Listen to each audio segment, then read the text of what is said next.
देखिए सभी लोगों को मैं एक इन्फॉर्मेशन छोटी-सी देना चाहता हूँ कि जैसे बहुत सारे बच्चे जो हैं, वो ये सोचते हैं कि आज के दौर में चूँकि इंटरनेट दौर चल रहा है, तो स्टडी मटेरियल बहुत ज़्यादा है, बहुत ज़्यादा भरा पड़ा हुआ है स्टडी मटेरियल, लेकिन वहाँ पर बहुत कन्फ्यूज़न होता है। हमें ये नहीं पता होता है कि हमें क्या पढ़ना है, क्या नहीं पढ़ना है।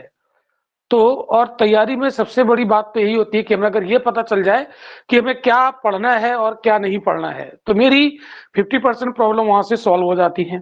दूसरा बिंदु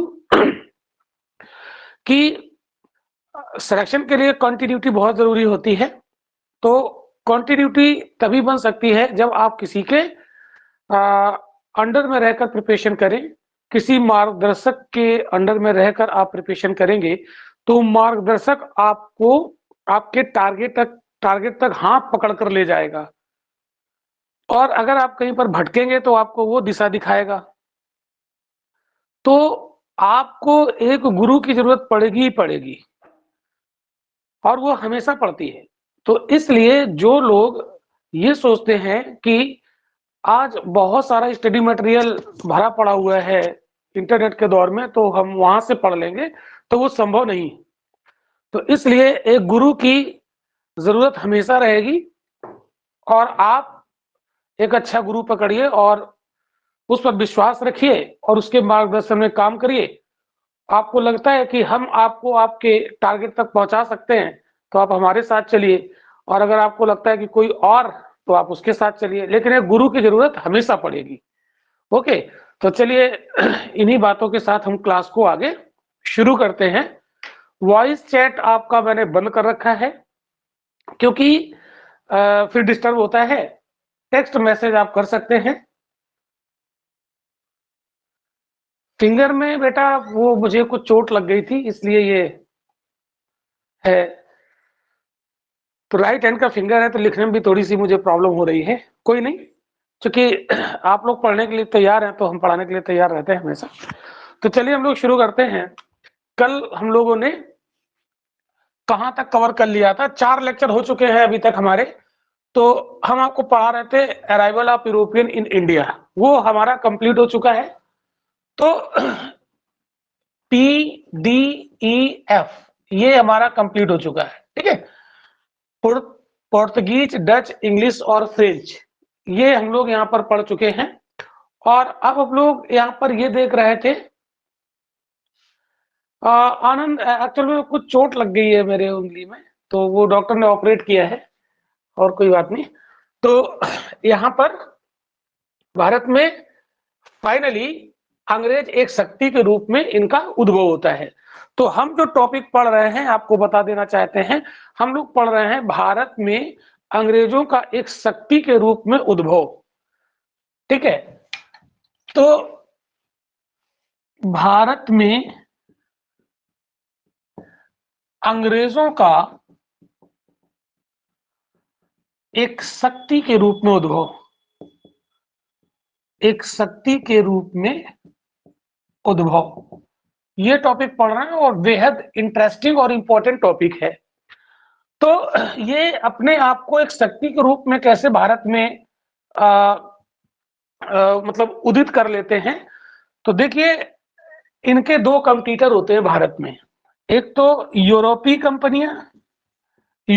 कंपनियां जो भारत में व्यापार करने के लिए आई थी इनके साथ, और दूसरा भारतीय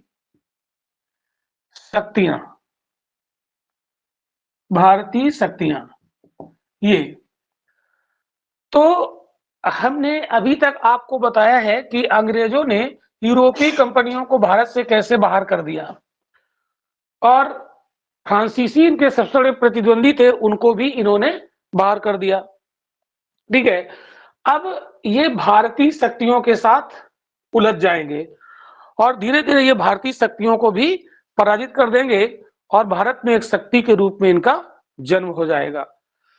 एक बात मैं आपको बता देना चाहता हूं, पढ़ाने के क्रम में हम आपको यूरोपीय कंपनियों के साथ अंग्रेजों का संघर्ष ये अलग पढ़ाया और अब हम पढ़ेंगे भारतीय शक्तियों के साथ अंग्रेजों का संघर्ष, ये अलग पढ़ेंगे।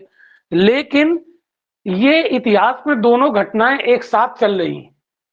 अंग्रेज भारतीय शक्तियों से भी उलझे रहते हैं और यूरोपीय शक्तियों से भी उलझे रहते हैं। तो ये हिस्ट्री यहाँ पर पैरेलल यानी समानांतर चलती है, लेकिन हम दोनों को अलग अलग पढ़ाएंगे ताकि आपको कोई कंफ्यूजन ना हो। तो आज हमारा जो टॉपिक होगा, भारत में अंग्रेजों का एक शक्ति के रूप में उद्भव, और हम पढ़ेंगे भारतीय शक्तियों के साथ इनके जो संघर्ष होते हैं। तो भारतीय शक्तियां इस समय कौन है, ये हमें जानना पड़ेगा। तो इस समय जो मुगल साम्राज्य है उसका डिक्लाइन हो चुका है, लगभग अपने पतन की अवस्था में चल रहा है। तो मुगल शासक अब इतने शक्तिशाली बचे नहीं और मुगल साम्राज्य का विघटन शुरू हो गया। तो मुगल साम्राज्य के जो सूबे थे वो मुगल साम्राज्य से स्वतंत्र हो रहे हैं। तो जैसे बंगाल स्वतंत्र हो गया, हैदराबाद स्वतंत्र हो गया, अवध स्वतंत्र हो गया, ठीक है। तो इस तरीके से मुगल साम्राज्य टूट टूट कर और छोटे छोटे टुकड़ों में बट रहा है और उन सूबों का अलग से कोई शासक बन जाता है, ठीक है। तो अब ये जो अंग्रेज हैं उन भारतीय शक्तियों के साथ उलझ जाएंगे। तो अंग्रेजों का टारगेट क्या है कि सबसे पहले हम बंगाल को कैप्चर करें, सबसे पहले हम बंगाल को कैप्चर करें। तो आपको हमने लेक्चर नंबर 3 में जब हमने आपको पढ़ाया था अंग्रेज और फ्रांसीसी, तो हमने आपको बताया था पिछले लेक्चर में कि डुप्ले जो फ्रांसीसी गवर्नर था उसने भारत विजय की चाबी मद्रास में खोजने का प्रयास किया, जिसे क्लाइव ने बंगाल में खोज लिया। ये हमने स्टेटमेंट डिस्कस किया था। तो भारत विजय की चाबी एक्चुअल में मद्रास में नहीं छिपी थी, भारत विजय की चाबी कहां छिपी थी? बंगाल में। तो जो बंगाल को जीतेगा वही भारत का शासक बनेगा, और ये अंग्रेजों ने सिद्ध करके दिखा दिया। तो अंग्रेज बंगाल को पहले टारगेट करते हैं। तो आज का जो हमारा टॉपिक होगा ब्रिटिश ईस्ट इंडिया कंपनी और बंगाल, ठीक है, या अंग्रेज और बंगाल। तो टॉपिक होगा BEIC एंड बंगाल। तो बंगाल में अब अंग्रेज उलझ जाएंगे, तो ये बंगाल को निपटा देंगे। आइए हम बात ये करते हैं कि अंग्रेज बंगाल को ही क्यों टारगेट करते हैं, जबकि अंग्रेजों की एंट्री भारत में गुजरात से होती है। याद करिए, आपको हमने बताया था यहाँ पर सूरत, जो ये विंध्याचल पर्वतमाला है, इसके नीचे नर्मदा नदी बहती है और इसके नीचे सतपुड़ा पर्वतमाला, और फिर उसके नीचे ताप्ती नदी बहती है, ताप्ती। और ताप्ती नदी के मुहाने पर यहाँ पर बसा है सूरत। कौन सा शहर है? सूरत, ताप्ती नदी के मुहाने पर। और अंग्रेजों ने अपनी पहली फैक्ट्री कहां पर स्थापित की थी? सूरत में इन्होंने पहली फैक्ट्री स्थापित की थी, प्रथम कारखाना। अंग्रेजों का प्रथम कारखाना कहां पर स्थापित हुआ था? सूरत में, ठीक है। कैप्टन हॉकिंस, याद करो, विलियम हॉकिंस जिसको हम कहते हैं। तो अंग्रेजों की एंट्री कहां होती है? भारत में पश्चिम से। लेकिन अंग्रेज भारत में विजय कहां से शुरू करते हैं? पूरब से, यानी ये है बंगाल, ये है बंगाल, ठीक है। तो मेरा क्वेश्चन ये है कि अंग्रेज पश्चिम भारत से प्रवेश करते हैं लेकिन भारत की विजय शुरू करते हैं बंगाल से। उसका कारण क्या है? What is the reason? उसका कारण क्या है? तो कारण यहां पर मैं आपको बताना चाहता हूं। इसमें पहला कारण है, बंगाल आर्थिक दृष्टि से सबसे सशक्त था। बंगाल आर्थिक दृष्टि से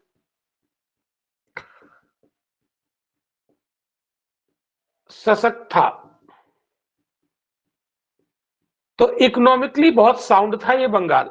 इकोनॉमिकली बंगाल बहुत ज्यादा साउंड था, यानी बंगाल का जो अर्थव्यवस्था था, बंगाल का जो कोष था, जो खजाना था, वो भारत में सबसे बड़ा खजाना था। यानी बंगाल सबसे रिच सूबा हुआ करता था मुगल साम्राज्य का।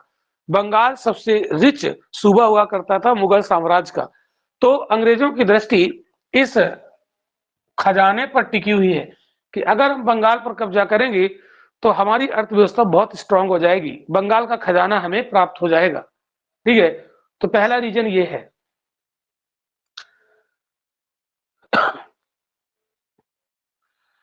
हमने अब देखिए ये क्वेश्चन पूछने की जरूरत नहीं है कि ब्रिटिश ने मछलीपट्टनम में फैक्ट्री बनाई थी, तो फैक्ट्री हमने वहीं पर ये क्वेश्चन क्लियर कर दिया था।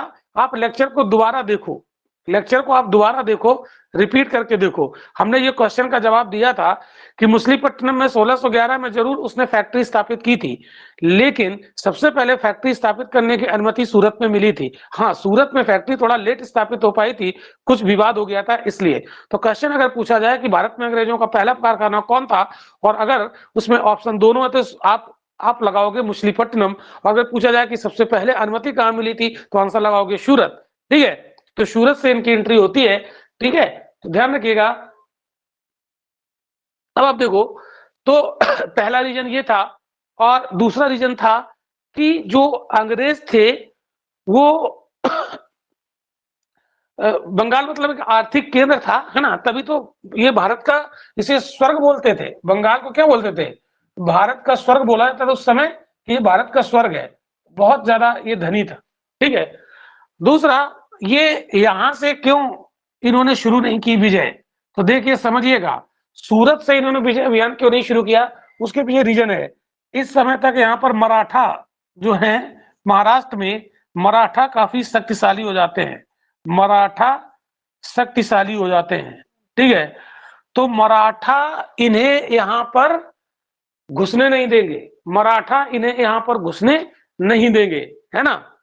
और यहाँ पर जो बंगाल के शासक है वो कमजोर हैं, बंगाल के जो शासक होंगे वो होंगे कमजोर, तो ये आर्थिक दृष्टि से ये मजबूत है बंगाल, और राजनीतिक दृष्टि से कमजोर है। ये बंगाल राजनीतिक दृष्टि से कमजोर है, राजनीतिक दृष्टि से कमजोर है। तो अंग्रेजों ने दिमाग लगाया कि हम बंगाल से आसानी से कब्जा कर सकते हैं, यानी बंगाल पर हम आसानी से कब्जा कर सकते हैं। इसलिए दो ये बड़ी वजह थी जिसकी वजह से इन्होंने बंगाल से विजय अभियान शुरू किया। आई होप कि ये बात आपको क्लियर हो गई होगी। अब आप लोगों को हम वॉइस चैटिंग का ऑप्शन दे रहे हैं, और अब आप बताइए कि इतनी। यस सर, क्लियर हो गई बात। यस सर, आ गई। Okay, yes sir. बिल्कुल बिल्कुल। Yes sir. तो हम क्लास को कुछ इस अंदाज में पढ़ा रहे हैं कि जैसे आपको ये फील हो कि हम यहाँ ऑफलाइन पढ़ रहे हैं। ठीक है, यस सर।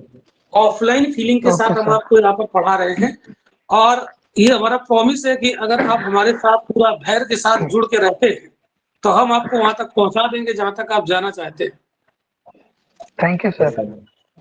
ओके, तो बस आप सीरियसली क्लास को अटेंड करते रहिए, और इसमें बहुत सारे स्टूडेंट इनरोल्ड हैं, वो क्लास अटेंड नहीं करते हैं, तो मैं उनको बैच से रिमूव कर दूंगा, क्योंकि फिर वो मजा नहीं आता है।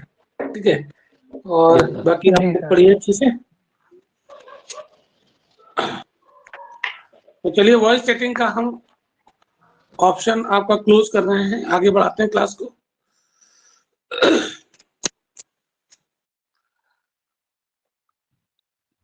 तो बहुत इंटरेस्टिंग क्लास होने वाला है। इसमें अब हम लोग बंगाल की कुछ आगे स्टोरी बढ़ाते हैं, बंगाल में और आगे क्या हुआ। क्लियर है आनंद, अनुप्रिया क्लियर है, Amisha Gupta yes sir, okay. तो अब देखिएगा कि बंगाल का थोड़ा सा हम बैकग्राउंड और आपको बताते हैं। तो पहले हुआ करता था मुगल साम्राज्य, है ना, मुगल साम्राज्य, और हम बात करें औरंगजेब की, औरंगजेब ये 1707 तक शासन करता है। 1707 में औरंगजेब की डेथ हो जाती है, मृत्यु हो जाती है। तो 1707 के बाद मुगल साम्राज्य में कमजोर शासक शासन करने लगते हैं। Jyoti Maurya yes sir, okay. Brajendra Singh yes sir, thank you, सभी लोगों को समझ में आ रहा है। शिवांगी प्रजापति, जीतू शर्मा, ओके। तो औरंगजेब की डेथ के बाद जो शासक आते हैं वो कमजोर होते हैं और फिर इसी क्रम में एक शासक आता है मोहम्मद शाह। ये इसको रंगीला बादशाह कहते हैं, रंगीला। तो मोहम्मद शाह रंगीला एक शासक बनता है और ये समय है 1719 से 1748 का। ये मुगल साम्राज्य में एक ऐसा शासक होता है जो संगीत में मस्त रहता है और इसके साम्राज्य में क्या हो रहा है इसको उससे बहुत ज्यादा लेना देना नहीं है। तो इसके काल में जो मुगल साम्राज्य के प्रांत होते थे, जो सूबे होते थे, जो सूबे के सूबेदार होते थे, वो मुगल सूबों को स्वतंत्र कर लेते हैं और वो स्वतंत्र राज्य बना लेते हैं उनको, क्योंकि ये है कमजोर। तो इसके काल में स्वतंत्र राज्यों का उद्भव हुआ, स्वतंत्र राज्यों का उद्भव इसके काल में हुआ।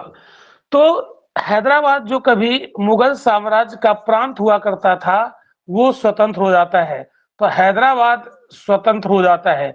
तो ऑटोनोमस जो स्टेट है वो यहाँ से जन्म लेते हैं और हैदराबाद जो स्वतंत्र होता है इसका संस्थापक होता है चिनक्लिच खां। चिनक्लिच खां ये इसका स्वतंत्र हैदराबाद राज्य का संस्थापक होता है, ठीक है।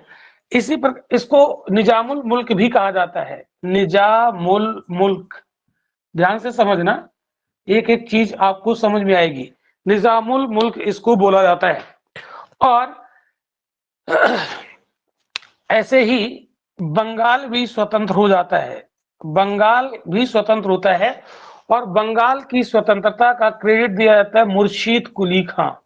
मुर्शीद कुली खां, ये मुर्शीद कुली खां बंगाल को मुगल साम्राज्य से अलग कर लेता है। तो ऑटोनोमस बंगाल का फाउंडर किसे मानते हैं? मुर्शीद कुली खां को। इसके बाद यहाँ पर एक अवध जो है ये भी मुगल साम्राज्य से अलग हो जाता है और इसका फाउंडर माना जाता है सादत खां। सादत खां बुरहानुल मुल्क, बुरहानुल मुल्क को माना जाता है।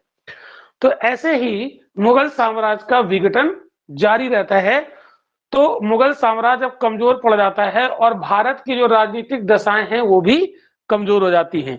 तो जो पहले एक यूनाइट साम्राज्य था वो टूटकर बिखर जाता है और भारत राजनीतिक दृष्टि से पॉलिटिकली वीक हो जाता है। इसी कमजोरी का फायदा अंग्रेज उठाते हैं और अंग्रेज टारगेट करते हैं बंगाल को जीतने का।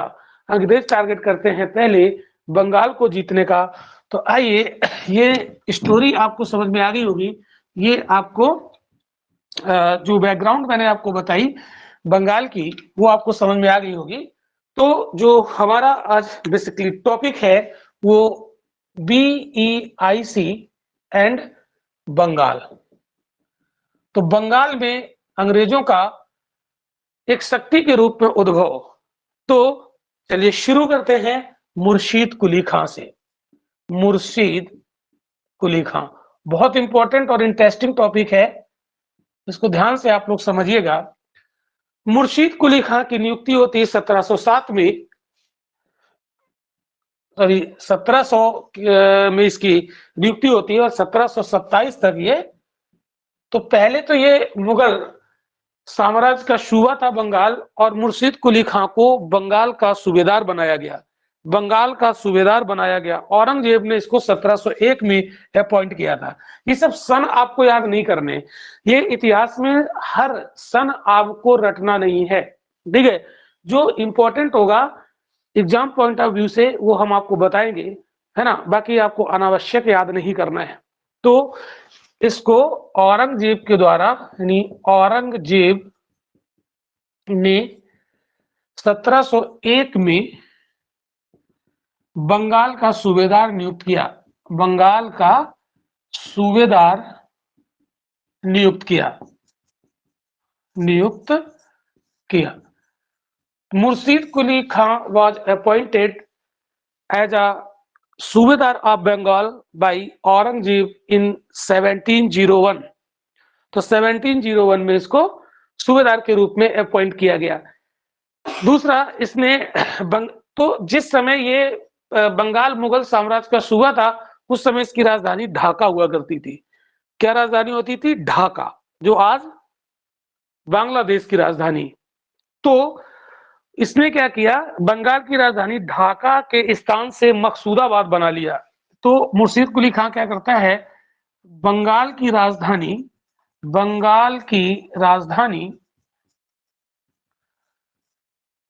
ढाका के स्थान पर मकसूदाबाद बनाई, और इस मकसूदाबाद का नाम इसने अपने नाम पर रखा मुर्शिदाबाद। क्या नाम रखा? मुर्शिदाबाद। तो मुर्शिदाबाद, इसका जो नाम था वो क्या रखा इसने? मुर्शिदाबाद। तो जो मकसूदाबाद था, अगर ऑप्शन में मकसूदाबाद ना हो तो मुर्शिदाबाद लगाओगे, और मुर्शिदाबाद ऑप्शन में ना हो तो मकसूदाबाद लगाओगे। तो ढाका के स्थान पर इसने राजधानी क्या बना ली?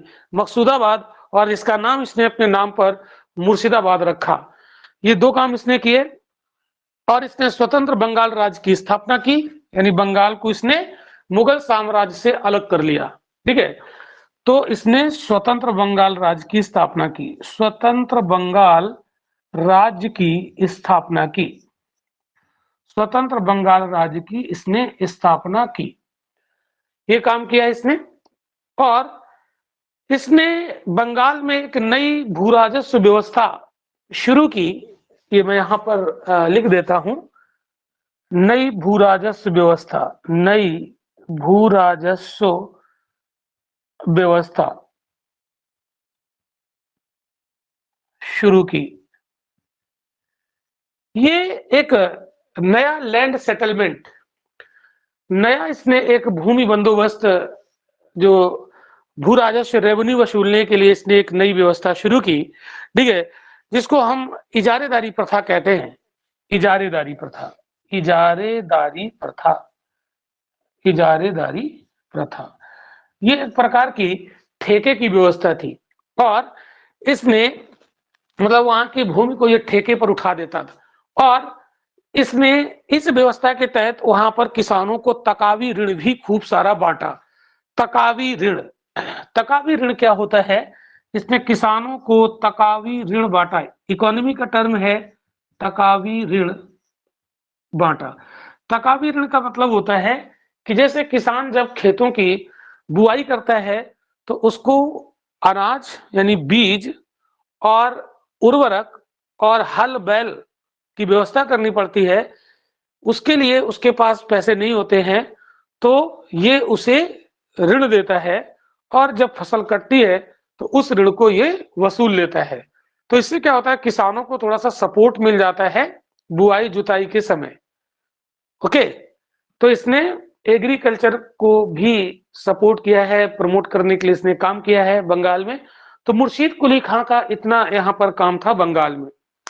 इसके बाद मुर्शीद कुली खां की मृत्यु के बाद बंगाल का अगला नवाब बनता है। तो बंगाल का अगला नवाब होता है सुजाउद्दीन। मुर्शीद कुली खां के बाद अगला नवाब सुजाउद्दीन, फिर सुजाउद्दीन के बाद सरफराज खां, सरफराज खां, सुजाउद्दीन के बाद सरफराज खां, और सरफराज खां के बाद अलीवर्दी खां, अलीवर्दी खां, और अलीवर्दी खां के बाद सिराजुद्दौला। तो आज की जो कहानी है हम आपको सिराजुद्दौला तक पहुंचाएंगे। सिराजुद्दौला, अभी बंगाल के नवाब फिर और भी होंगे, तो अभी हम आज आपको सिराजुद्दौला तक लेकर जाएंगे।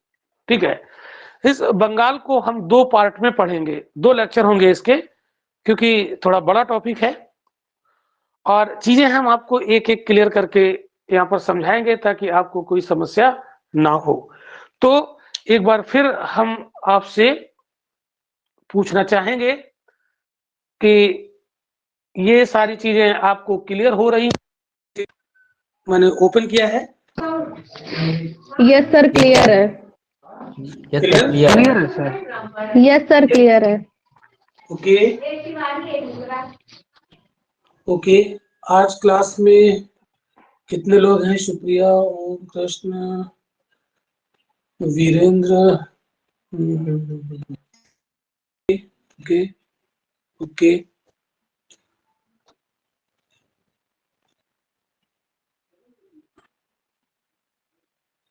ओके ओके,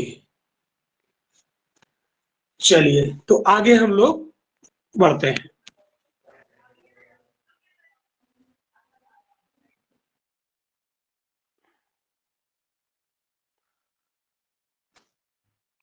तो यहाँ पर हम लोग बात करते हैं, देखिए ये जो सुजाउद्दीन है और सरफराज खान से, इससे कोई खास क्वेश्चन नहीं बनते, तो इसके बारे में कुछ आपको बहुत ज्यादा डिटेल तो बताने वाले हैं नहीं, चूंकि यहाँ से क्वेश्चन बनता नहीं है। तो हम बात करेंगे सीधे अलीवर्दी खां, है ना। अलीवर्दी खां पर हम लोग आते हैं। तो अलीवर्दी खां का जो समय है वो 1740 से 1756 का है। तो अलीवर्दी खां 1740 से लेकर 1756 तक, ठीक है। देखिए इसमें कुछ बच्चे इंग्लिश मीडियम के भी होंगे, तो वो परेशान ना हो, इसका नोट्स हम आपको प्रोवाइड करा देंगे, हिंदी इंग्लिश दोनों में। बाकी आप क्लास को पहले समझें सही से, ठीक है। तो अलीवर्दी खां, अब अलीवर्दी खां शासक बनता कैसे है? तो ये सरफराज खां को पराजित करता है और सरफराज खां को गद्दी से हटा देता है और इसकी हत्या कर देता है, और अलीवर्दी खां बंगाल का नवाब बनता है। तो हम सीधे यहाँ पर क्लास को उठाएंगे अलीवर्दी खां से।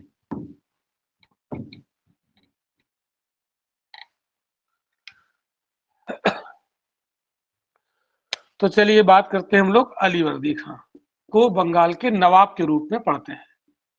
अलीवर्दी खां, समय है 1740 से 1756। समय आपको याद ना भी रहे तो कोई टेंशन वाली बात नहीं, क्योंकि यूपीएससी कभी भी फैक्चुअल चीजें नहीं पूछता है।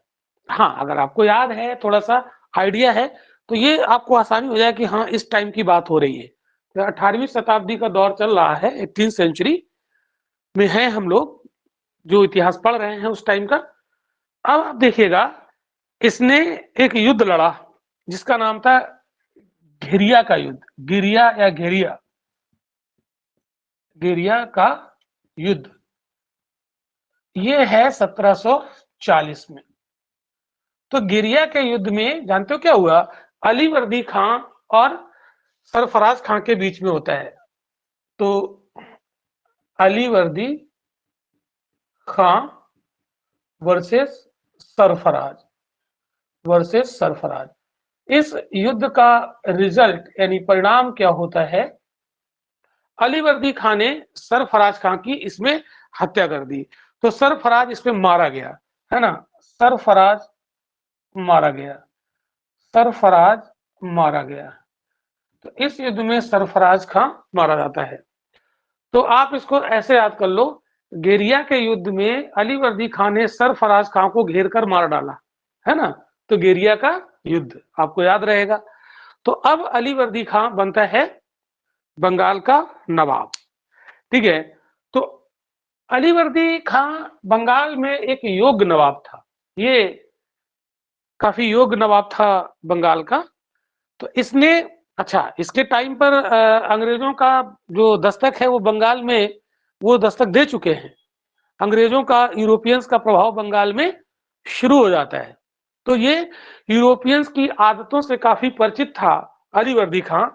तो अलीवर्दी खां यूरोपियंस के बारे में कुछ टिप्पणियां करता है, ठीक है।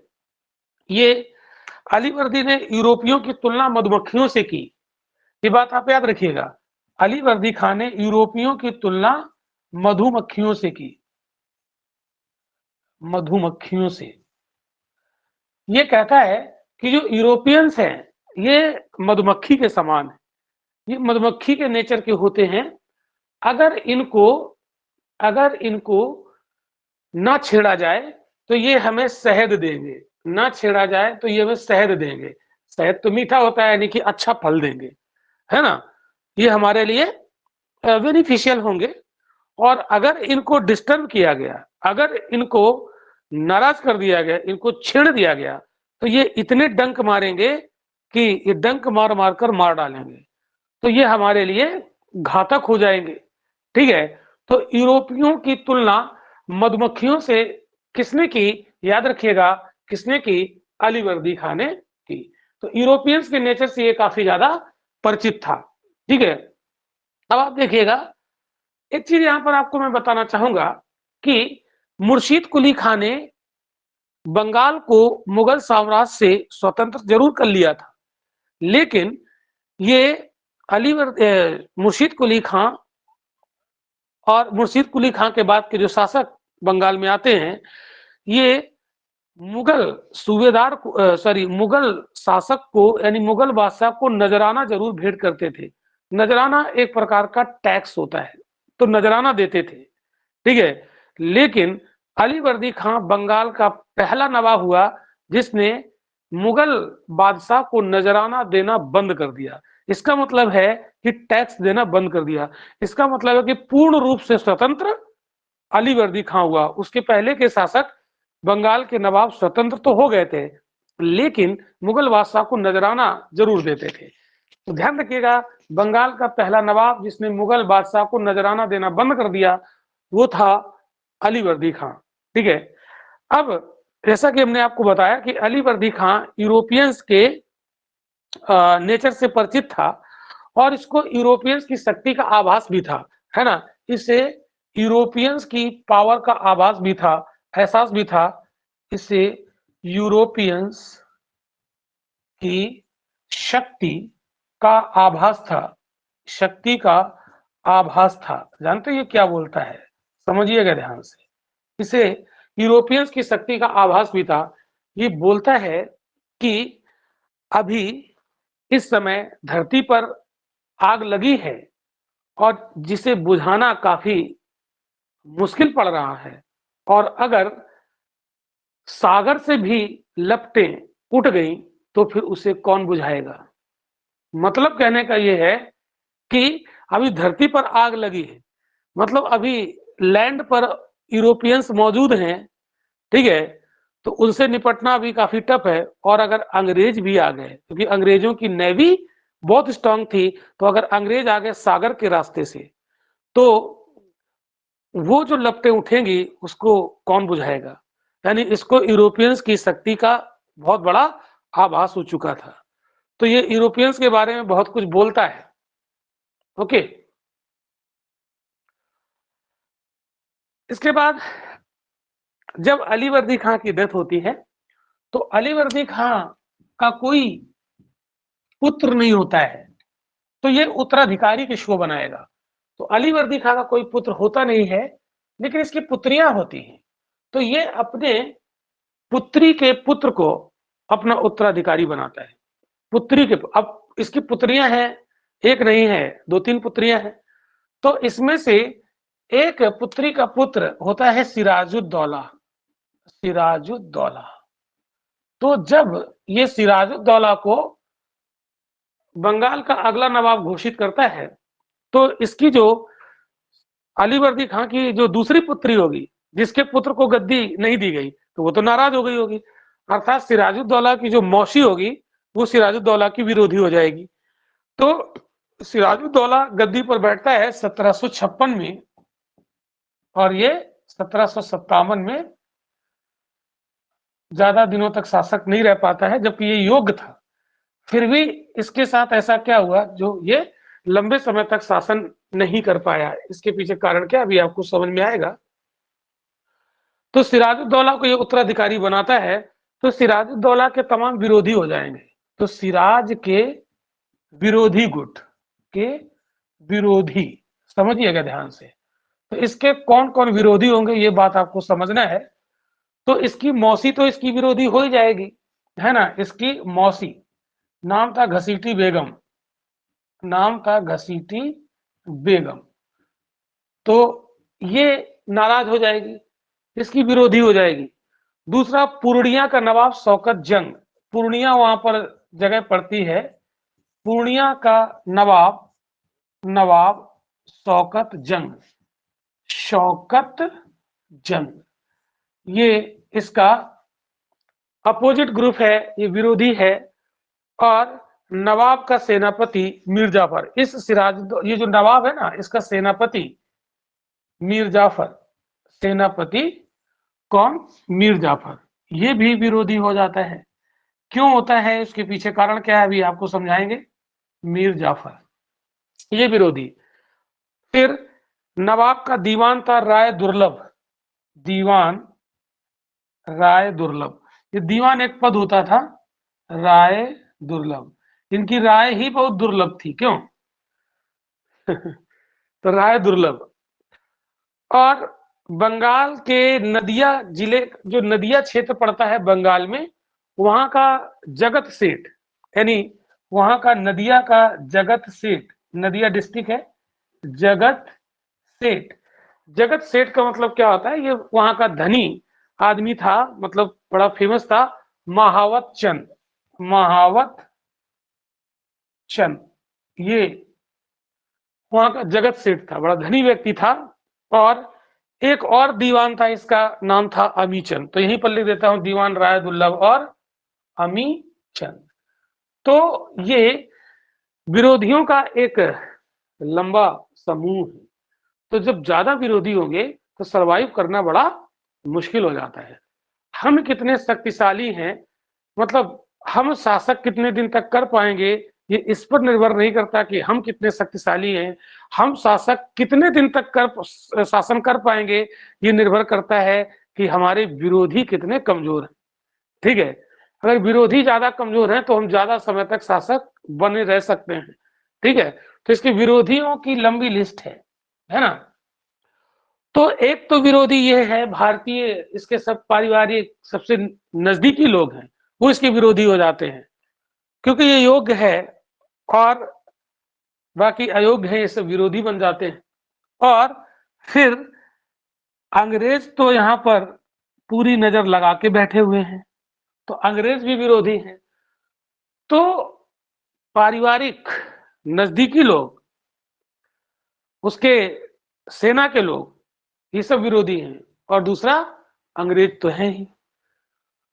तो ऑब्वियस सी बात है कि सिराजुद्दौला इन विरोधियों का शिकार हो जाएगा, और उस अव्यवस्था का फायदा कौन उठा ले जाएंगे? अंग्रेज उठा ले जाएंगे, और अंग्रेज बंगाल पर कब्जा स्थापित करेंगे। आई होप कि इतनी बात आपको समझ में आई होगी। तो सिराजुद्दौला के जो विरोधी हैं, तो सिराजुद्दौला क्या करेगा, पहले ये अपने विरोधियों से निपटने का प्रयास करेगा, और बहुत सारे विरोधियों को ये निपटा भी देता है। आइए देखते हैं। तो सिराजुद्दौला का संघर्ष यहाँ पर हम लोग देखेंगे। तो सिराजुद्दौला का संघर्ष यहाँ पर हम लोग देखते हैं। तो यहाँ पर एक मिनट में मैसेज देख लेता हूँ। यस सर, क्लियर है, ओके, अमीशा गुप्ता। तो देखिए, एक युद्ध होता है जिसे हम मनिहारी का युद्ध कहते हैं। कौन सा युद्ध है? मनिहारी का युद्ध।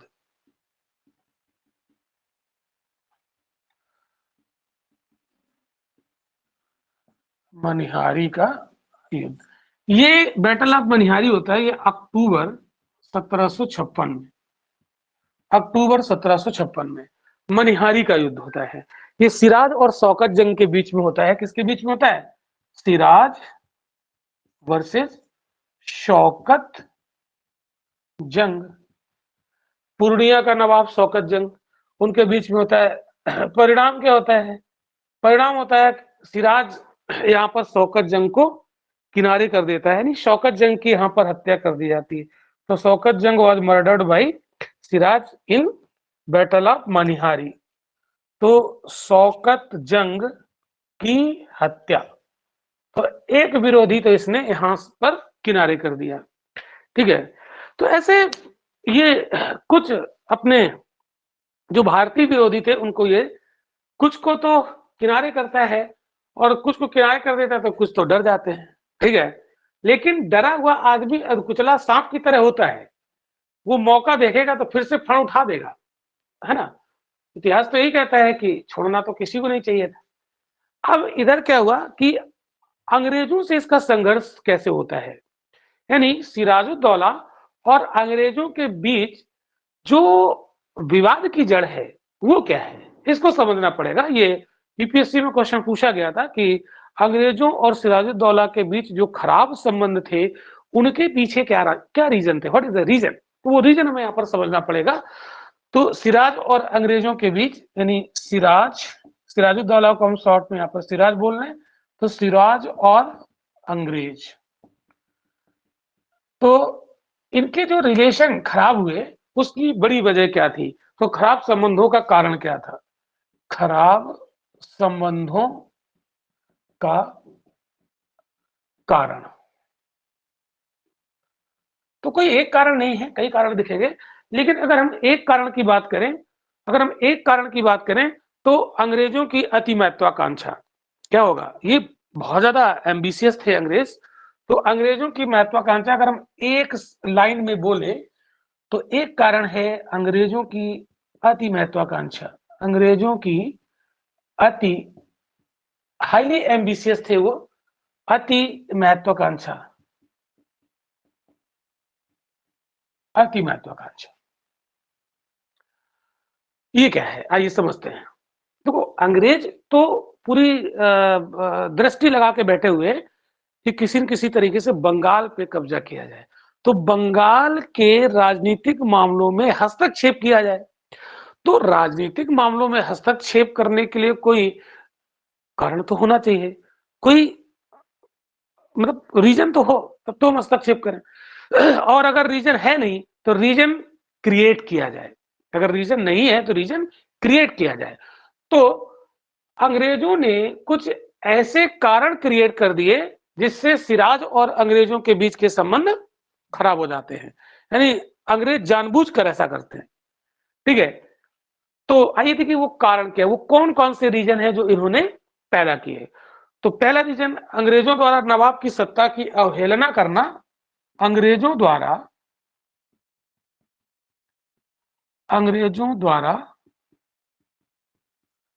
नवाब की सत्ता का अवहेलना करना और उसके विरुद्ध षड्यंत्र करना, कॉन्स्पिरेसी करना, विरुद्ध षड्यंत्र करना, ये बहुत बड़ा कारण, ठीक है। सत्ता का अवहेलना करना मतलब ये अंग्रेज जो है सिराजुद्दौला को नवाब मानते ही नहीं, करे होगा बना रहेगा, ऐसे तो नवाब बहुत होते हैं, तो ये मानते ही नहीं और उसके खिलाफ षड्यंत्र और करते हैं, तो सिराजुद्दौला क्या इनका वेलकम करेगा, तो ईगो की बड़ी प्रॉब्लम हो जाएगी। सिराजुद्दौला सोचेगा मैं तो नवाब हूं, तुम तो यहाँ पे आए थे केवल व्यापार करने, है ना, तुमको फर्रुख शेर ने दस्तक दे दिया, है ना, फ्री पास दे दिया, तो तुम यहाँ पर ऐसा करोगे, हमें नवाब नहीं मानोगे, है ना। तो ईगो का यहाँ पर बहुत बड़ा मामला उठ जाएगा, तो ईगो टकराएगा। दूसरा कारण और देखिए, दूसरे कारण की अगर हम लोग बात करें तो जब नवाब का यानी सिराजुद्दौला का राज्याभिषेक हुआ, राज्यारोहण हुआ, मतलब जब सिराजुद्दौला गद्दी पर बैठा, बंगाल की गद्दी पर, तो बंगाल में जितने लोग थे सभी उसके राज्यारोहण में शामिल हुए उपहार लेकर। जैसे आप देखिएगा कि जब भारत में सरकार बनती है, जब प्रधानमंत्री शपथ ग्रहण समारोह होता है तो बहुत सारे देशों के लोग आते हैं, भारत से भी बड़े बड़े लोग पहुंचते हैं, अंबानी वगैरह, है ना, उपहार लेकर, और बाहर से भी लोग आते हैं। तो वो कौन आता है जो खुशी जाहिर करता है, तो अंग्रेज इसके राज्यारोहण में उपस्थित नहीं हुए और ना कोई गिफ्ट पहुंचाया, तो इसका मतलब अंग्रेजों को इसका राज्यारोहण अच्छा नहीं लगा, इसका मतलब है कि अंग्रेजों को अंदर से अच्छा नहीं लगा। तो सिराजुद्दौला भांप जाता है, कहता अच्छा सब कोई आया, तुम नहीं आए, और तुम हमारे ही राज्य में व्यापार करते हो और तुम हमारी ही अवहेलना करते हो। एक तो रीजन ये था, ठीक है। फिर और आपको रीजन बताते हैं, नंबर ऑफ रीजन यहाँ पर आपको देखने को मिलेंगे। नवाब को कंपनी द्वारा कासिम बाजार फैक्ट्री के निरीक्षण की अनुमति न मिलना। देखो कासिम बाजार में अंग्रेजों ने फैक्ट्री लगाई थी, कासिम बाजार में फैक्ट्री थी अंग्रेजों की, मैं पढ़ा चुका हूं आपको, अंग्रेजों की फैक्ट्री थी, बंगाल में पड़ता कासिम बाजार। तो कासिम बाजार में अंग्रेजों की फैक्ट्री लगी हुई थी। नवाब को कुछ शक हुआ कि कासिम बाजार की फैक्ट्री में कुछ गलत हो रहा है, तो नवाब ने कहा कि मैं कासिम बाजार की फैक्ट्री का निरीक्षण करूंगा। तो अंग्रेजों ने निरीक्षण करने की अनुमति नहीं दी। फिर ईगो टकराएगा कि मेरे ही राज्य में तुम व्यापारिक कारखाना स्थापित करते हो और हम अगर उसका निरीक्षण करना चाहते हैं तो तुम मना करते हो, तुम्हें ये पावर कहां से मिली? बात आप समझिएगा एक एक। फिर नंबर ऑफ रीजंस आप देखेंगे। फिर नवाब की अनुमति के बिना, समझिएगा ध्यान से, नवाब की अनुमति के बिना फोर्ट विलियम की किलेबंदी को सुदृढ़ करना। नवाब की अनुमति के बिना फोर्ट विलियम की किलेबंदी को सुदृढ़ करना। ये क्या मतलब है? तो कलकत्ता में फोर्ट विलियम था, तो फोर्ट तो था ही, किलेबंदी थी। अब उस किले की दीवारों को इसने और मजबूत करा दिया अंग्रेजों ने, जबकि सिराजुद्दौला से पूछना चाहिए कि अगर हम किलेबंदी को और मजबूत कर रहे हैं, तो इसने नहीं पूछा। तो सिराज फिर यहां पर ईगो, ठीक है, चलिए ये सारी बातें चल रही, ठीक है। लेकिन एक समस्या जो सबसे बड़ी होगी वो क्या है, उसको देखते हैं। एक जो सबसे बड़ी समस्या यहां पर होगी इसके बीच के रिलेशन को खराब करने में, वो था दस्तक के अधिकार का दुरुपयोग किया जाना। अंग्रेजों द्वारा दस्तक के अधिकार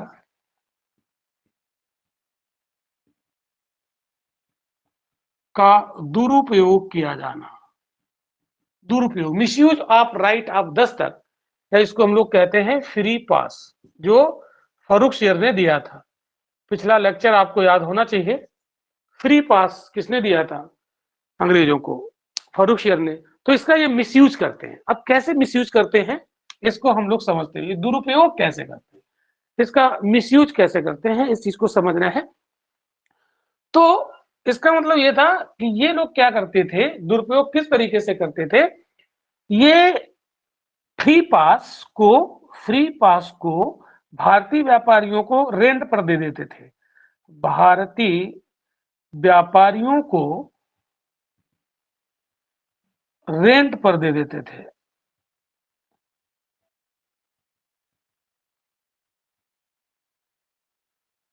मतलब कहने का ये है कि अंग्रेज तो इस पास का उपयोग करते ही थे, और पास दिखाकर ये कोई टैक्स नहीं देते थे सिराजुद्दौला को। क्यों? क्योंकि फर्रुखसियर ने इनको पास उपलब्ध कराया था, और फर्रुखसियर मुगल बादशाह था। तो मुगल बादशाह ने जब इसे दे दिया तो सूबेदार तो मना करेगा ही नहीं करेगा। तो सिराजुद्दौला कहता है कि ठीक है, आपको मुगल बादशाह ने आपको दिया है, आप इसे यूज कीजिए, आप दूसरे को क्यों देते हो? तो भारतीय व्यापारियों को जो किराए पर उठा देता है ईस्ट इंडिया कंपनी, तो भारतीय व्यापारी भी नवाब को टैक्स नहीं देते हैं। तो अब इसको दोहरा नुकसान होता है, सिराजुद्दौला को डबल नुकसान होता है, डबल लॉस होता है।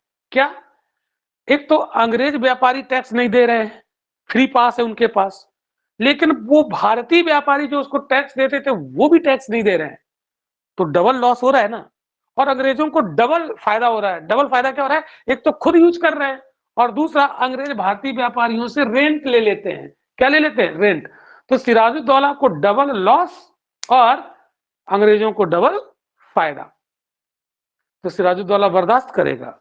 इतनी सारी समस्याएं इन्होंने पैदा कर दी, तो क्या सिराजुद्दौला इन्हें वेलकम करेगा? नहीं करेगा। ठीक है। तो सिराजुद्दौला ने कहा कि अब लगता है वो वक्त आ गया है कि अंग्रेजों को सबक सिखाना पड़ेगा। ठीक है। तो अंग्रेजों के बीच जो अंग्रेज और सिराजुद्दौला था, इसके बीच जो खराब संबंध हुए हैं और रीजन है, वो जो हमने आपको समझाए हैं, क्या आपको समझ में आया? जल्दी बोलो, वॉइस चैटिंग का ऑप्शन खोला गया है। Yes sir, yes sir, yes जी सर। सर, आ गया है समझ में। ओके, एक एक चीज क्लियर हो रही है। Yes sir. जी सर। ऑफलाइन क्लास की फीलिंग आ रही है। Yes sir. Yes sir. ठीक है, तो Om Krishna Yadav, Amisha Gupta, history with smile. Okay okay okay okay, तो चलिए, बहुत अच्छा है। तो अच्छा, आपको लग रहा है कि हिस्ट्री को एक अलग अंदाज में, अभी जब नेशनल मूवमेंट पढ़ाएंगे ना, तो न्यूटन के थर्ड लॉ पे पूरा पढ़ाएंगे, न्यूटन का तीसरा नियम लगाएंगे, पूरा राष्ट्रीय आंदोलन खत्म हो जाएगा। ठीक है, तो हिस्ट्री थोड़ा अच्छा अलग सर। अंदाज में आप पढ़िए और एक एक चीज आपको याद हो जाएगी। ठीक है, चलिए, सब समझ में आ रहा है। ओके, चलिए आगे बढ़ते हैं। सर एंशियंट हिस्ट्री के लेक्चर्स। तो अब सिराजुद्दौला इनको सबक सिखाएगा भी। आइए देखते हैं कैसे ये सबक सिखाता है। तो सिराजुद्दौला का अंग्रेजों के विरुद्ध ऑपरेशन शुरू होगा, मिलिट्री ऑपरेशन कर देगा, ये सैन्य अभियान कर देगा, है ना। तो सिराजुद्दौला का अंग्रेजों के ऊपर सैन्य अभियान, थोड़ा टाइम लगेगा सर चेंजमेंट में। ऐसा कौन सी दिक्कत है तुम्हें चेंजमेंट करने में? क्यों शोभित, उसमें कौन सी दिक्कत है? क्या कहीं मतलब कोई बहुत टेक्निकल पढ़ाया जा रहा है क्या? हम तो तुम्हारे सामने, बस सामने नहीं हो, हम लोग बातचीत तो कर ही रहे हैं। ऐसा क्या होता कि ऑफलाइन में हमें देखोगे, हम तो यहाँ भी तुम हमें देख रहे हो। ठीक है, तो चलिए, इसमें सिराजुद्दौला का अंग्रेजों के विरुद्ध अभियान शुरू होगा, है ना। तो सिराज का अंग्रेजों पर अभियान, अंग्रेजों पर अभियान। और अंग्रेज तो चाह ही रहे थे कि सिराज किसी तरीके से परेशान हो और हमारे ऊपर हमला करेगा, तो हम सिराज को सबक सिखा देंगे। तो सिराजुद्दौला क्या करता है, अंग्रेजों के ऊपर हमला बोल देता है, अपनी सेना लेकर आता है और कलकत्ता अंग्रेजों से छीन लेता है। तो चलिए बात करते हैं हम लोग। तो पहला हमला तो होता है कासिम बाजार पर। कासिम बाजार जो अंग्रेजों की फैक्ट्री थी, कासिम बाजार, कासिम बाजार अंग्रेजों की फैक्ट्री, कासिम बाजार, जिसका ये निरीक्षण करने की बात कर रहा था, अंग्रेजों ने मना कर दिया था कि नहीं नहीं, हम निरीक्षण नहीं करने देंगे। तो ये हमला करता है कासिम बाजार पर। बात है 4 जून 1756 की। 4 जून आपको याद रखने की जरूरत नहीं है, ठीक है। तो जून 1756 को ये कासिम बाजार पर अधिकार कर लेता है, को कब्जा।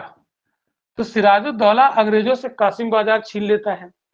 फिर सिराजुद्दौला अगला टारगेट करता है कलकत्ता पर। कहता है कलकत्ते की किलेबंदी तो तुम पहले ही कर चुके थे, लेकिन उसका सुदृढ़ीकरण तुमने क्यों किया? तो ये कलकत्ता पर हमला कर देता है। तो अगला हमला इसका होता है कलकत्ता पर। बात है 17 जून 1756 की। तो कलकत्ता पर हमला, कलकत्ता पर हमला, ये भी यही जून की बात है, 17 जून, ठीक है। तो 1756 जून का महीना है, ठीक है। ये कलकत्ता को अंग्रेजों से छीन लेता है सिराजुद्दौला। अंग्रेजों को इस बात का एहसास नहीं था कि सिराजुद्दौला इतना शक्तिशाली है। तो सिराजुद्दौला अंग्रेजों से कलकत्ता को क्या कर लेता है, छीन लेता है। और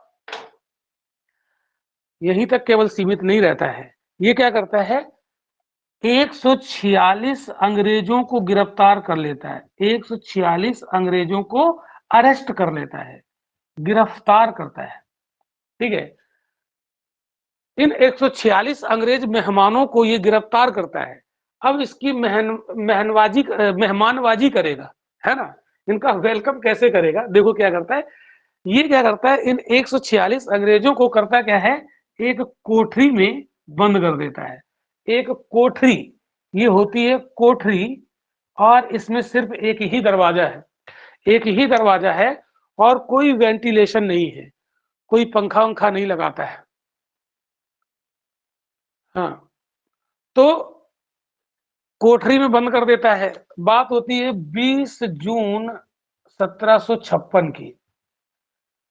20 जून 1756, 146 अंग्रेज इसके अंदर, और सुबह जब ये इसका दरवाजा खोलता है कि देखो कितने मेहमान बचे, उनको वेलकम करो, तो पता लगा कि यहाँ पर 23 जीवित बचे, 23 जीवित बचे, और उसमें से एक जेड हॉलवेल था। कौन था? इन जीवित में से एक आदमी था जेड हॉलवेल, जेड हॉलवेल था, ये भी जीवित बचा इन 23 में। और इस घटना को कहा जाता है ब्लैक होल ट्रेजेडी। क्या बोलते हैं? ब्लैक होल ट्रेजेडी, काल कोठरी की घटना, काल कोठरी की घटना। अब ये कहता है जेड हॉलवेल, कहता कि वो हम लोगों के जीवन की काली रात है ना, ये कहानी सुनाता है। कहता कुछ भाग्यशाली बचे, उनमें से हम भी एक थे जो ये कहानी आपको सुना रहे हैं। तो अंग्रेजों को लगा कि यार बहुत खतरनाक नवाब है ये, बहुत खतरनाक नवाब है। अंग्रेजों को एक डर बैठ गया। तो हालांकि इस पर जो इतिहासकार हैं वो थोड़ा सा इसमें मतलब विवाद है ब्लैक होल ट्रेजेडी को लेकर। कुछ इतिहासकार कहते हैं, जो हमारे नेशनलिस्ट स्कॉलर हैं, राष्ट्रवादी इतिहासकार, देखिए इतिहास के भी कई स्कूल हैं, तो हम किसी दिन लेक्चर लेंगे कि इतिहास लेखन के कितने स्कूल हैं। तो मॉडर्न हिस्ट्री लिखने के कई स्कूल हैं। तो एक नेशनलिस्ट स्कूल है, राष्ट्रवादी इतिहासकार जो स्कॉलर हैं वो कहते हैं कि ब्लैक होल ट्रेजेडी एक्चुअल में हुई ही नहीं थी, अंग्रेजों ने सिंपैथी लूटने के लिए कहानी गढ़ दी, ऐसा बोला जाता है। खैर वो अलग चीज है, उसको कभी हम लोग डिस्कस करेंगे मेंस वेंस का क्लास जब पढ़ेंगे। तो काल कोठरी की घटना अगर हुई है तो फिर बड़ा खतरनाक नवाब है, क्यों ऐसा लग रहा होगा आपको। अब क्या हुआ, लेकिन अंग्रेजों ने हार नहीं मानी। ये अंग्रेज क्या करते हैं, उलट के वार करते हैं, उलट के वार करते हैं, और एक बहुत ही रणनीति के तहत ये काम करते हैं। तो होता क्या है, कलकत्ता पर अंग्रेजों का पुनः अधिकार होगा, है ना। तो कलकत्ता पर पुनः अधिकार, कलकत्ता पर अंग्रेजों का पुनः अधिकार, अंग्रेजों का पुनः अधिकार, ये इतनी जल्दी होगा कि समझ ही नहीं पाएगा। अब देखिए सिराजुद्दौला का कार्यकाल ही मात्र 1-1.5 साल का है, तो 1-1.5 साल में सारी घटनाएं घटेगी, वो बहुत तेजी के साथ घटेगी, ठीक है। तो है ना, तो उलट के वार करेंगे अंग्रेज बहुत ही स्ट्रेटजी के साथ। तो जानते हो क्या होगा, यहाँ पर थल सेना और जल सेना दोनों हमला करेगी अंग्रेजों पर, सॉरी सिराजुद्दौला पर। तो अंग्रेजों की एक होगी आर्मी, थल सेना और प्लस जल सेना, प्लस जल सेना। ये थल सेना और जल सेना दोनों, तो इसमें थल सेना में क्लाइव है, क्लाइव, क्लाइव काफी खतरनाक गवर्नर है ये अंग्रेजों का, और एक है मेजर क्लीपैट्रिक, मेजर क्लीपैट्रिक, इसको मैं क्लीपैट्रिक, क्लीपैट्रिक, ये दो के नेतृत्व में। और दूसरा जो नेवी है इनकी, नौसेना अंग्रेजों की, वो एडमिरल वाटसन के नेतृत्व में, एडमिरल वाटसन के नेतृत्व में आती है। ये तुरंत कलकत्ता पहुंचती है, और जब कलकत्ता पहुंचती है तो सिराजुद्दौला के साथ बहुत सारे विश्वासघात करने वाले लोग होते हैं। तो वहां पर जो माणिक चंद्र था, माणिक चंद्र को ये लोग घूस दे देते हैं। तो ये कलकत्ता पहुंचकर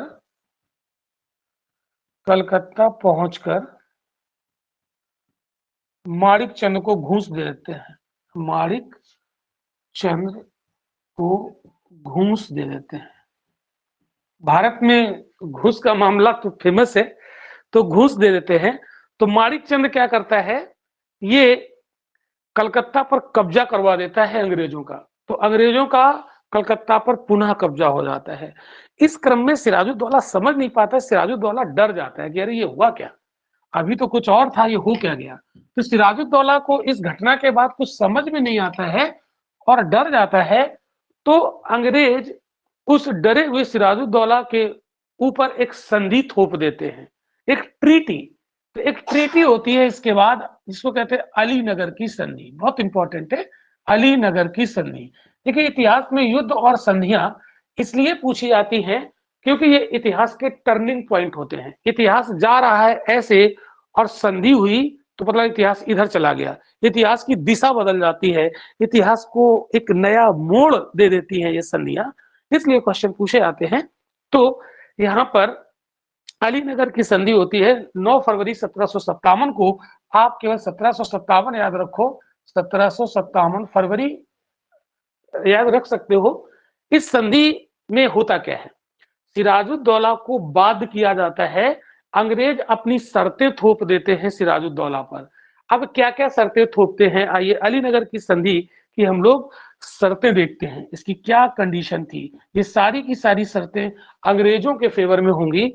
तो पहली शर्त अंग्रेज रखते हैं कि हम अपने दस्तक का अधिकार प्रयोग करते रहेंगे। तो सिराजुद्दौला कहता है ठीक है, ओके, करते रहो, है ना। तो अंग्रेजों को दस्तक के प्रयोग का अधिकार जारी रहा, प्रयोग का अधिकार जारी रहा। फ्री पास, ये फ्री पास इनका जारी रहेगा, ये खत्म नहीं किया जाएगा। दूसरी शर्त, कलकत्ता की किलेबंदी का अधिकार अंग्रेजों को दे दिया गया। कलकत्ता की फोर्टिफिकेशन, किलेबंदी की किलेबंदी का अधिकार दे दिया गया। यानी अंग्रेज कलकत्ता को खूब किलेबंदी करें, खूब उसकी मजबूती करें, है ना, कोई दिक्कत नहीं है। सिराजुद्दौला मजबूरी है बेचारे, है ना, मजबूरी में संधि ये स्वीकार कर रहा है। तीसरा जो संधि का शर्त है वो है अपने सिक्के ढालने की अनुमति मिल गई इनको, यानी अंग्रेजों को अपने सिक्के ढालने की अनुमति मिल गई, ढालने की अनुमति मिली। मतलब कहने का यह है कि अंग्रेज कलकत्ता में अपनी एक मिंट यानी टकसाल स्थापित करेंगे और वहां पर सिक्के अपने बना के चलाएंगे। तो अलीनगर की संधि से अंग्रेजों को काफी फायदा हुआ। सिराजुद्दौला यहां पर थोड़ा कमजोर हो जाता है अलीनगर की संधि के बाद। आई होप कि आपको इतनी बातें समझ में आ रही होंगी। टाइम ज्यादा हो गया क्या, बस 5 मिनट और रुकिए, 5 मिनट।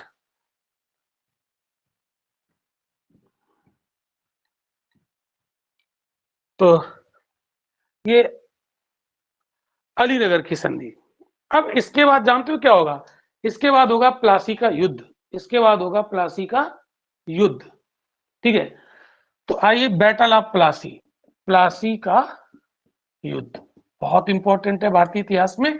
23 जून 1757, 23 जून 1757 भारतीय इतिहास का बहुत बड़ा टर्निंग पॉइंट, इंडियन हिस्ट्री का बहुत बड़ा टर्निंग पॉइंट, ठीक है।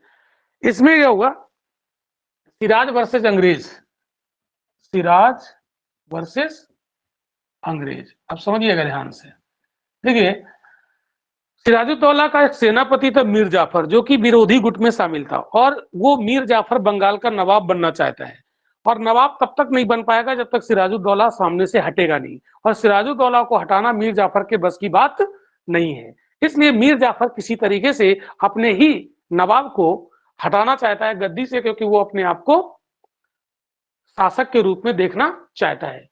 तो सिराजुद्दौला का जो सेनापति था मीर जाफर, ये जाता है क्लाइव के पास और क्लाइव से गुप्त संधि करता है।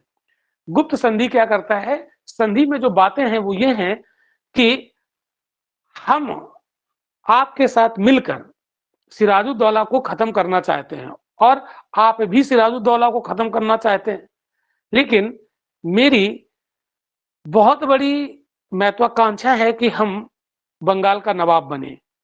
तो सिराजुद्दौला का जो विश्वासघाती सेनापति है मीर जाफर, वो क्लाइव के सामने एक संधि करता है, मतलब क्लाइव के साथ, कि हम आपके साथ मिलकर सिराजुद्दौला को गद्दी से हटा देते हैं। आपका भी कांटा है और मेरा भी कांटा है, तो हम दोनों लोग मिलकर इस कांटे को उखाड़ के फेंक देते हैं, निकाल के फेंक देते हैं, और आप हमें बंगाल का नवाब घोषित कर देना।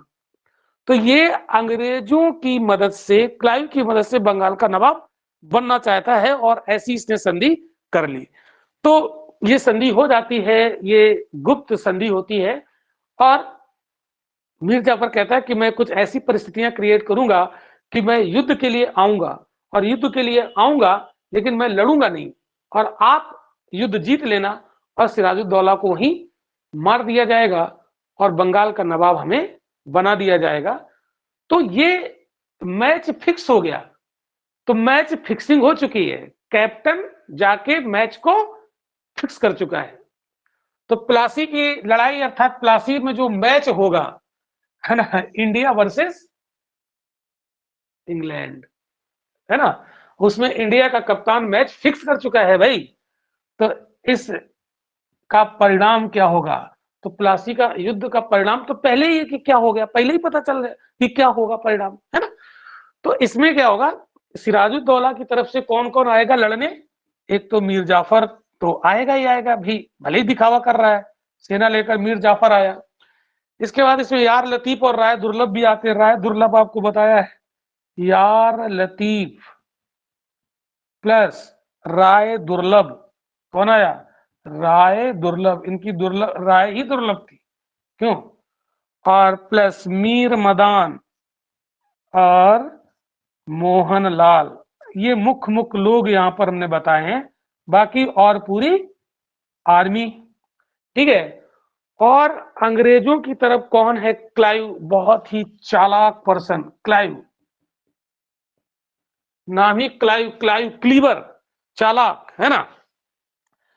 अब दोनों सेनाएं लड़ती हैं आमने सामने प्लासी में। पलास का एक बगीचा था, इसलिए पलासी कहते हैं, इसको हम प्लासी बोलने लगे हैं।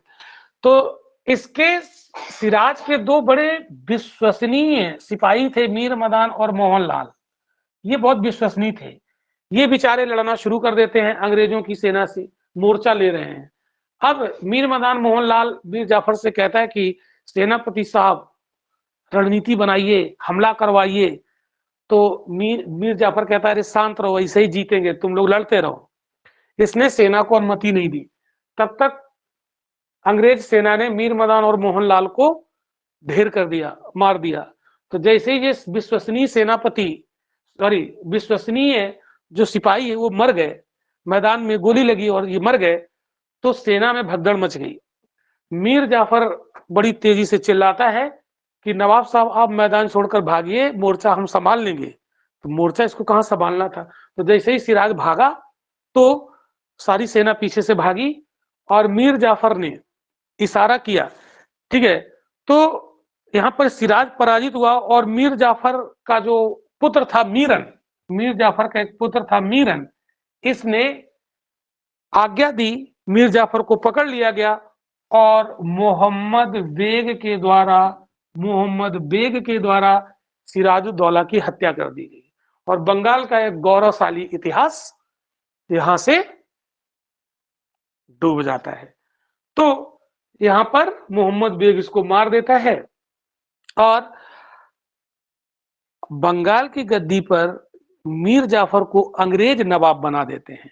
तो अब अंग्रेज यहां पर किंग मेकर की भूमिका में आ गए।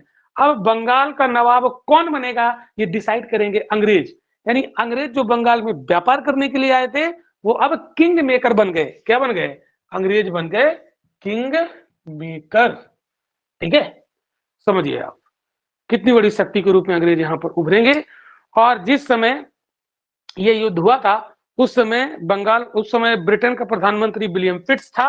ये भी क्वेश्चन पूछा जाता है, कौन था पीएम ब्रिटेन का? विलियम पिट्स, विलियम पिट्स, है ना। अगर पूछा जाए कि प्लासी की लड़ाई के समय भारत का मुगल बादशाह कौन था? आलमगीर सेकेंड। कौन था? आलमगीर सेकेंड। ये मुगल बादशाह था उस समय भारत का। ठीक है, ध्यान रखिएगा, बहुत इंपॉर्टेंट है। ठीक है, तो ये बंगाल का जो पहला पार्ट था वो आज यहाँ पर हमने इस लेक्चर में कवर किया। कल क्लास ऑफ रहेगी, संडे है। हो सकता है कि हम कल आपको जितना अभी पढ़ाया है तो उसकी हो सकता है हम प्रैक्टिस आपको कराएं, लेकिन चूंकि अभी ये थोड़ा सा अधूरा रह गया है, तो अगर हम प्रैक्टिस कराएंगे तो यूट्यूब पे कराएंगे, अपने यूट्यूब चैनल पर कराएंगे, तो वहां पर हम क्वेश्चन प्रैक्टिस कराएंगे। ठीक है, तो उसकी इंफॉर्मेशन आपको दे दी जाएगी और फिर हम लोग मंडे को मिलेंगे इसके सेकेंड पार्ट के साथ। लेक्चर कैसा लगा, क्लास आप हमें तुरंत अभी बताइए और व्हाट्सएप ग्रुप पर मैसेज जरूर करिएगा। व्हाट्सएप ग्रुप पर जरूर मैसेज करिएगा, क्यों? क्योंकि जो लोग क्लास अटेंड नहीं कर रहे हैं उनको पता तो चले कि क्या पढ़ाया जा रहा है। ठीक है, और अभी बताइए कैसा रहा क्लास आज? सर एशियन इंडियन हिस्ट्री की लेक्चर्स, जी, एंशिएंट इंडियन हिस्ट्री के लेक्चर्स सर, ऑफलाइन वाले क्लासेस के। ऑफलाइन जो खुलेगा तो ऑफलाइन होगा, अभी ऑफलाइन बंद है ना, उसकी बाद में बात करेंगे। ठीक है, जी सर। तो चलिए क्लास को आप करते हैं। बहुत अच्छा। Okay okay okay.